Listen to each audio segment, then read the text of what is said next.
coach of Echo, which he just left recently back in July. So we're going to see how that pans out here in the drafting phase as we are going to go in it. RRQ Hoshi on the blue side and Echo Philippines on the red.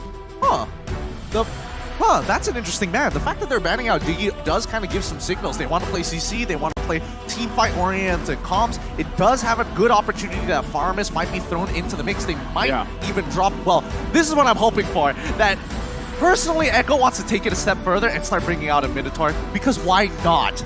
You think Minotaur? I was going to say, I'm thinking Atlas. That too, that too. Who, I can't recall from yesterday all the matches, but I don't think, have we seen an Atlas yet? No, not yet. We haven't, right? And usually the bane of that is that Diggy pick. So it's banned out, and the next ban here from RRQ is going to be that Joy, so they don't want to have to deal with that big question mark, right? There's going to be one ban here left for Echo, but my question is, what does RRQ want to prioritize? I was thinking the Valentina was going to be taken out, but Echo, they don't want any counter. I mean, they hate glue too. Glue is a little disgusting at this point, right? I would agree. Really good CC, and he also has really good cooldowns, and he can basically not have to recall because of that skill 1. But now RRQ Hoshi, are they going to be prioritizing this Valentina? And if so, that is going to be a super great hero for Lemon in particular. It honestly is really difficult because this first pick is so very important. Most people, in previous metas, we've seen a lot of flex picks coming out first, but this Valentina is going to force, at the very least, Echo to adjust their comp to make sure they don't give too many valuable ults. But no, instead, just as you were saying, they're like, nah, we'll fight you. We'll fight. Take my ult. Me. We got it. I was going to, and to build up on that, I was going to say, you know, Valentina's a great priority pick because then the other team's going to be like, okay, we got to be careful. But like you said, no, not here, right? So rear world manipulation on both sides, possibility there too. I like the carry pickup. I still feel like one of the biggest disadvantages of the carry pickup is obviously the range, like we talked about in the previous game, you know. So if you get shut down to the point where you can't even get into the fight, and which, again, could be another opposing real-world manipulation that makes it even harder than that already is. Very possible, that's troubling, right? Of course, and I think, you know, at this stage, now that you see Eve, do you want to pick up Suppressed? Yes, they do. Both Claude and as well as the Kaja, really smart options here coming up from RRQ. Kaja, at the very least, can lock down a good, can lock down anybody, but more importantly, can stop the box, the real-world manipulation coming out of Eve. And obviously, you gotta have a Claude. I mean, Skylar, he's gonna be cracked at it. That's the question that I was thinking, because it's either the Kaja or the Franco. And we all know Vince Franco, especially in MSC. It was always banned from him in each and every single match. But the Kaja is going to be the choice this time around. It is a lot stronger. But now we're going to see here, coming in from Echo, the next pick, Fredrin. So they want to secure a really good flex pick as well. Not really sure just yet where this Fredrin is going to go. Yeah, so far, based on what we've seen in the pattern of day 1 and day 2, most Fredrins do go into the jungle just so that you can have your presence and at the very least be the shield for the rest of your team. But I think Echo, the fact that they're banning out the Lapu Lapu, they want to protect their backline as much as they can to ensure that nobody really gets in too deep on this carry. Yeah, because, you know, you've already got obstacles in front of you, but that also makes me wonder, is the Fredrin jungle, right, or is it going to be thrown in the XP lane? Now, with that Lapu Lapu ban, maybe they want to come in with a different matchup, right, for Fredrin if they park him there, because like you said, if he is in the jungle, sometimes you really have to play around that, right? Now, Fredrin takes a lot of damage, but it's also sometimes you have to put yourself in a not so favorable position to get those knockups, the taunts off, and how often really do you see that Prazer's Wrath pick up a kill? When it does happen, it's awesome, right? Yeah. But it's still something that's difficult to pull off in the right moment. That's actually a really good point here, because when we look at RRQ, the fact is that their composition generally wants to limit what Echo plays around, right? Oh, you're looking for an engagement? We're gonna shut it down. Pick one of you off and then look for the all-in at the end of the day. The Lolita gets banned out, and finally, the Hayabusa coming in from Echo. Yeah, they're starting to limit any options for Albert here. What is he going to be picking up? But the crazy thing about Albert now is previously he was really known for those assassin types, but he's also evolved in case he wants to onto those tank or even fighters in the jungler. So with this much CC from the Eve, do you think he could pick up someone like the Martis? Honestly, I think it would be really, really disrespectful if he locks in Lancelot and plays Call TZ skin and wins this game. Oh, I'd like that. Think about that for I'd a moment. That would be ridiculous if he pulls that off. A bit upsetting, of course, but the Yuzong going to be locked in. So I think that gives us our answer where the Yeah. Fredrin's going, right? Fredrin jungle. And I was going to say this similar concept here was that Carl Tizzy, known for the assassins, right? But at some point in the meta, like a lot of these junglers, they had to force themselves to learn these objective-based utility junglers, right? So again, I feel like jungle is still a very important role for all of these teams here in M4, but at the same time, what we're seeing is XP, roam, the mid lane especially, and then gold lane, the marksmen, or it's not always marksmen, but the gold lane, they shine much later on. The thing is, the trend so far is we don't see these super long games, right? I mean, there's been a couple 20-minute games, but again, how does that all play out? And look at that, RRQ is going to lock in an Akai as well as the Benedetta. I feel like this is like an RRQ classic, is it not, Eterna? Come on. I mean, they got the Benedetta, I mean, the Akai, of course. I mean, honestly, I would have loved to see a Lancelot. That would have been great, but Akai does the job so well at pushing back the aggression of Echo. I mean, it's Benedetta's on R7, R7 on Benedetta, so that is a signature pick for him, in particular here in the Indonesian region.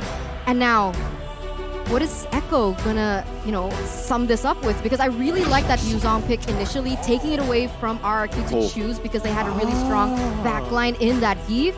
And as a result, they are gonna be picking up a CC hero here in Kufra. That's really interesting. I was thinking maybe some way to combo with the Eve, some way to kind of disengage. I was thinking Atlas. I was thinking Atlas as well, maybe even a Lolita, but Kufra, I think, is an interesting blend of both, right? It's still spatial denial, but the playmaking capabilities could be the difference in this game.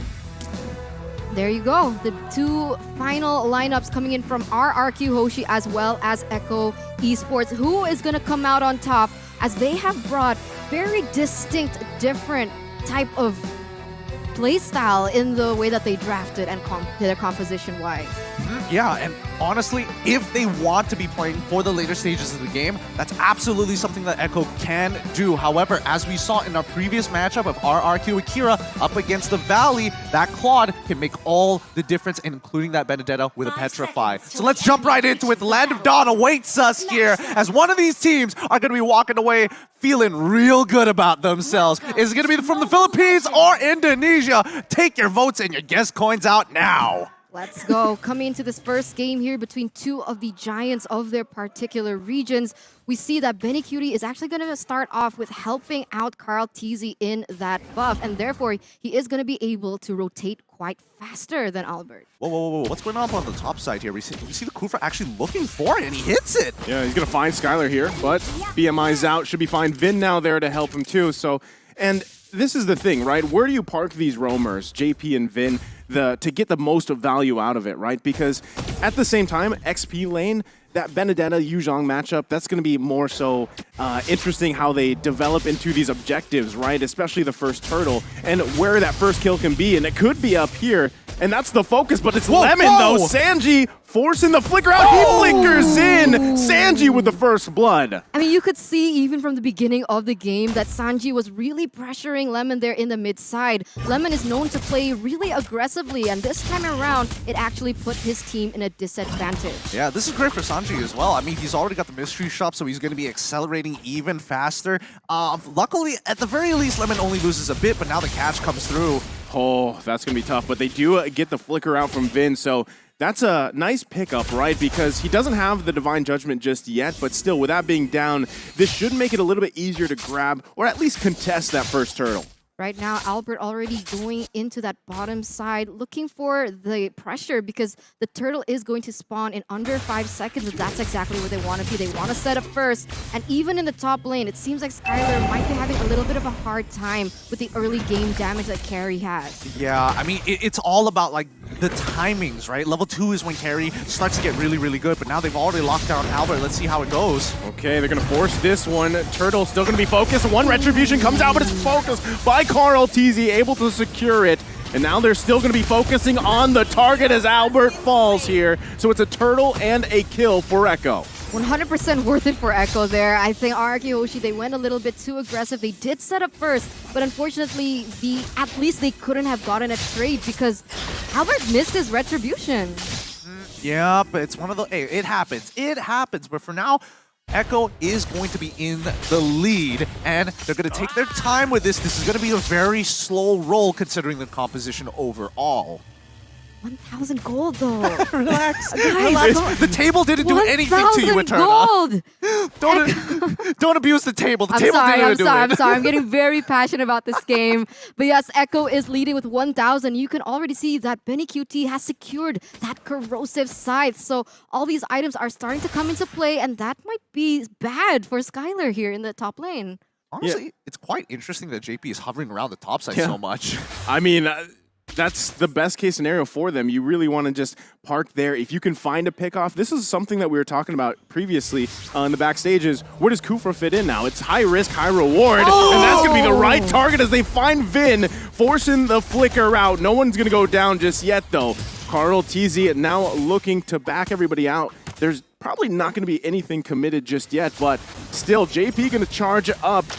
Do they go in on this top side? But for now, disengage. Yeah, they have to. 25 more seconds until the turtle comes back up. I mean, the proxy of the waves started by R7. They don't want that to go to waste, but he's not going to get caught here, right? No, definitely. He's R7. He's got a brand to keep. Hopefully. Hopefully. Still sweating here. 1,400 gold lead. 8 seconds left on the clock. But you can see Fredrin already. Seems like Echo, Fredrin, they all have that better space on, and they have the better setup for now. Either RRQ, HOSHI, they're not going to contest this. They're going to look for something else. Or they have to find the proper setup here. Yeah, they're going to have to rely on Vin, but the Black Dragon form does come out to Sanford. Albert looking to try to get the turtle. He does! What a retribution as he's able to secure it, and now Sanford caught in the back line. Carl TZ, though, to help him out. It's R7 on the hunt here. Gets the Petrify off. Can he get the kill? He's bobbing, he's weaving. He's slashing. Still, though, it's Carl TZ that falls. And that's going to be actually, R7 survives it. Oh, wait, no. Okay, he does. He does. He gets away with 1 HP. Oh my Grandma. goodness. I was about to throw up there. Literally about to throw up, and I could definitely see it in Eterna's face. If that Appraisal's Wrath went through, Yeah, it was close, man. very different story. However, I will say that RRQ, their win conditions in a 4v4 comes down to whether or not Vin is able to find that pick. Oh, no. Hold up. JP. Again, Skylar, will he be? He actually doesn't even need to use the BMI, but now Sanji up here too. Vin gonna have to back off, does not have the Divine Judgment. Lemon, though, gonna take the real world manipulation back and now forces them to disengage. It's a cat and mouse game here in the top side. Does not end. It really does not end.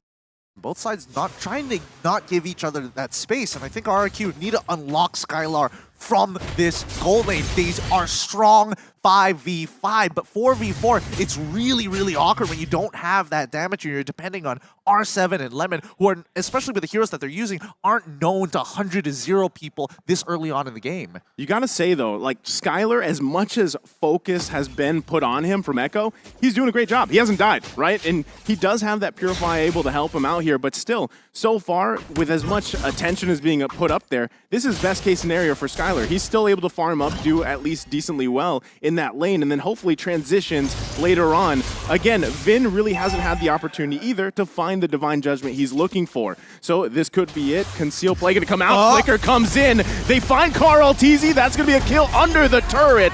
Looking for another, but JP gonna charge up and not commit. The turtle has spawned though.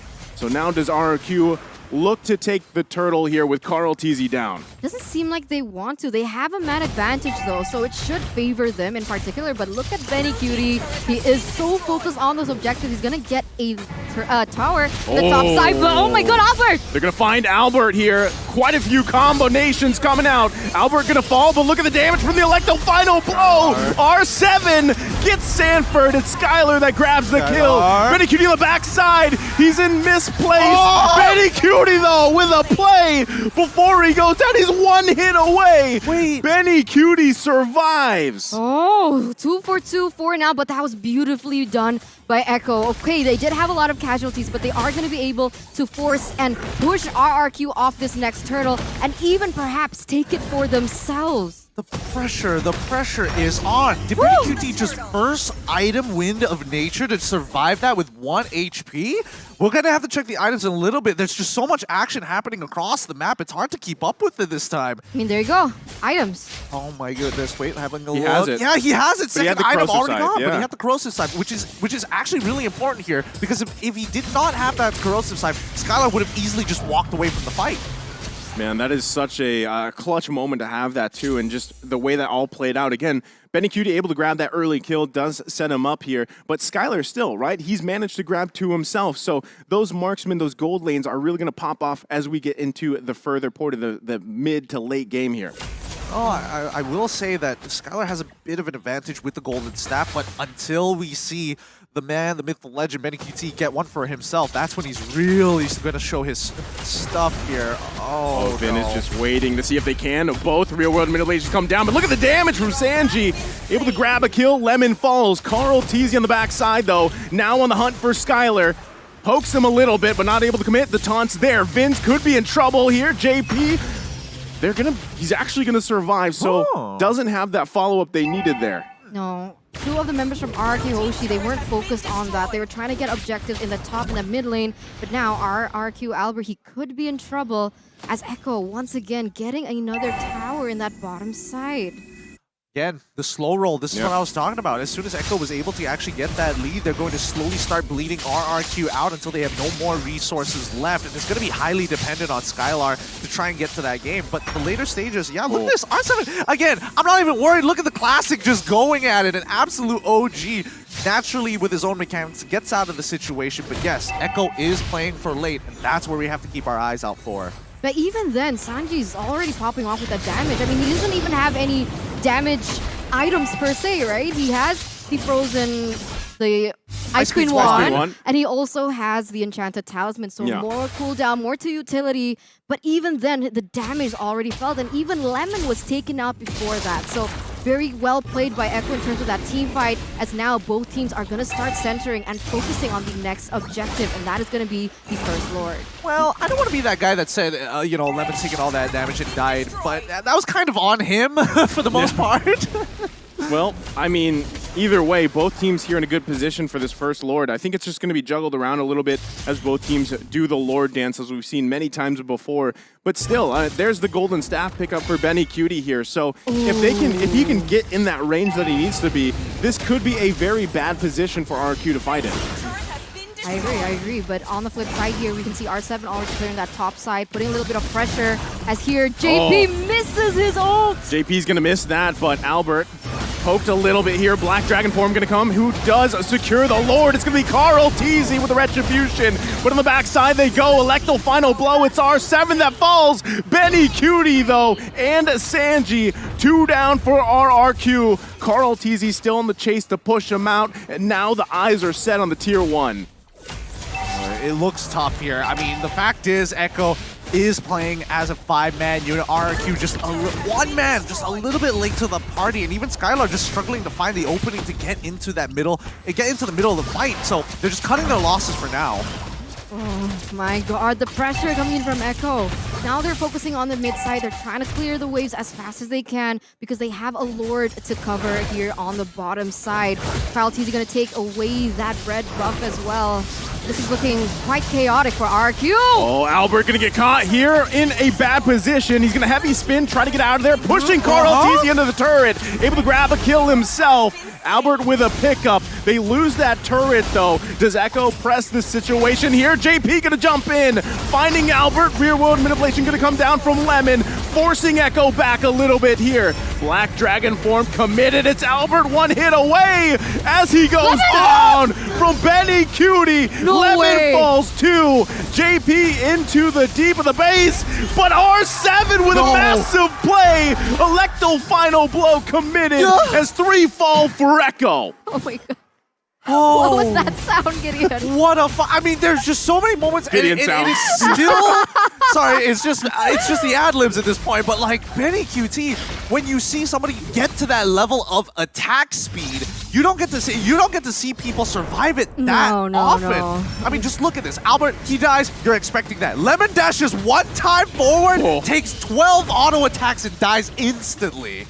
And look at this, Vin also taking so much damage, but this is the masterpiece. R7 able to deal out so much damage there in the bot side, and even buy enough time for RRQ HOSHI to kind of recalibrate themselves into this next part. But we're going to take a little look into the items first. Looking at R7 right now, he's currently 3 items. I think he's building into a Malefic Roar for his 4th. Looking at Skylar, he's in a good position with 3 items in and of itself. But if we're looking at supports, that's the big difference here. Because with the supports, they're building as tanky as possible, but immortality makes all the difference for a Kufra. Yeah, I mean, I gotta say, the question about Kufra, you know, where does he fit so far? Because he's kind of, in a way, that hero has fallen off a little bit. But so far, JP's doing an amazing job at really finding the setups that he needs to, utilizing the Kufra here. Especially, I mean, with Sanji setting up those perfect real-world manipulations so far, Lemon's doing it too. But the thing is, I haven't seen Vin just yet exactly find the mark he does. He has the 7 assists. He's finding targets. But if he can cancel out Sanji, that's going to be a huge play for RRQ. Oh no. Okay, that's a good disengage. Nobody is going to, you know, bite the bullet for now. And I think RRQ also understands, like, yeah, we're slightly behind, but it's not the end of the world. Sure, you want to have Lord? Fine, we can defend against it. Their high ground should be enough for this. Oh, they don't have the real one manipulation, but a flicker comes out. The blazing duet from Skylar, but Vin could be in a bad position. R7, though, keep an eye on him. Looking for an angle here. Electo, final blow with the Petrify going to come out. He gets canceled a little bit here. Sanford still up. R7 gonna fall to Sanji, and he's still going as Lemon gonna be the next target, able to survive, but they might chase him down. He's slowed with the flicker in from Sanji to clean up. My God, 3-for-0 trade. Echo gets the Lord. This couldn't be a worst game for RRQ HOSHI at this point. You saw that R7 was trying to do his best. The way that he does it, right? That's so signature R7. Whatever hero he chooses, whether it be the Benedetta, the Cho, he tries to looking for that flank, but unfortunately the follow-up damage from the other members are not there. And here we go, the siege from Echo. Gonna be a full force siege here from Echo here. One more turret to go up on the top side. They've got to handle this Lord. Echo setting their sights on the bottom side. Carl Teasy already handling that wave. Can RRQ defend here and keep in this game? Echo now full force bottom side. Sanford comes in with the Black Dragon form. RRQ looking for any angle, but Echo calls the back signal. Value. Just cash money all the way through. They've gotten a 7.7k lead for themselves. They don't need to go any further. No Lord empowered minions, no Lord in and no Lord as well. So they just back off. They don't need to do any more than this. They know that they're getting really close to the end game. Oh my God. Well, they're going to focus on R7. I don't think he was expecting that death bush either. Oh, that's so cheesy. It always works. It works every single time. Everybody forgets about the bottom and top rush, and this time R7 has to pay the price. Right now, when we're talking about this Kufra, there is, I mean, in previous metas we have seen Kufra play into the Kaja because it doesn't allow Kaja to get away after the Divine Judgment. Oh man, Echo looking to end the game here as both real-world manipulations come down across from each other. Lemon and Sanji, still no commitment yet on that crystal from Echo. Anybody else getting bombing run vibes just to be like, just to show dominance? It's like, yeah, I can mess with you too. I can tap faster. Man, 8,000 gold lead for Echo up until this point, and the damage dealt is mostly coming in from Sanji. So that's why I love the Give in this current meta. I love it because you don't have to build too much damage. You can build for utility. You can build something like the Brute Force Breastplate, but still have as much damage as all the other members.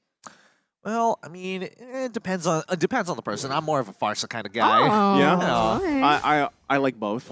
But you know, Gord #1. But going back to it, did you see the discrepancy on the damage dealt? Right. You typically when you see that Valentina picked up against a Eve, you kind of expect them to be in the same ballpark, but it was a huge difference. And that's just the fact that Lemon hasn't been able to get in range to even take that ultimate or use it the way he wants to. And that is also a big part because of the fact that they have Sanford, right? Yeah. That was a problem. They picked up Sanford, so even if the Valentina wanted to take the real-world manipulation, it could be a little bit more difficult because of the damage input that he's taking from Sanford himself. And on that note as well, that's the thing about Lemon, dude. That's what caught me a little bit surprised because Lemon's great when he gets it. He's like a double-edged sword for RRQ.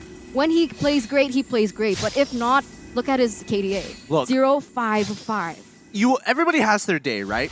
Knowing Lemon and seeing his career over many, many seasons and many, many M series. Oh God, R7's Oh dead. man, R7 getting just be deleted once again. Death Bush, but this time in the mid lane, Sanford forcing everybody back. The Black Dragon form, and just like that, Echo grabs himself another Lord. Oh, that's so brutal. This Kufra is just getting so much more value than I was expecting. I feel like now is the time to respect the Kufra. Prior to this, they should have absolutely disrespected JP. Like, what was he really going to do? And the fact that they did have R7 on Benedetta, maybe they could have made some play towards the mid lane like Takashi did against the Valley. So that's what I'm hoping to see. But right now, Echo, they've got all the marbles in their court, and they're just going to slowly lob them down one by one until this crystal breaks. Look at JP charging up once again. Not going to commit to that, though. Lord here in the middle lane of the base of RRQ. They're going to set it up. Lemon with the real-world manipulation. JP going to go in, finds a couple of targets, but has to get out of dodge as well. It's Albert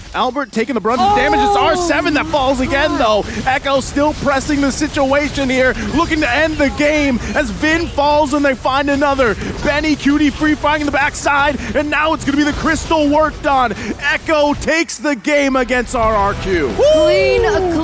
Clean from Echo from the Philippines. That was so beautiful to watch at the end. The damage coming in from that carry was just so terrifying. It was disgusting at that point. It is. You can literally see the light wheels just overlapping each other because there's so many auto attacks. Sometimes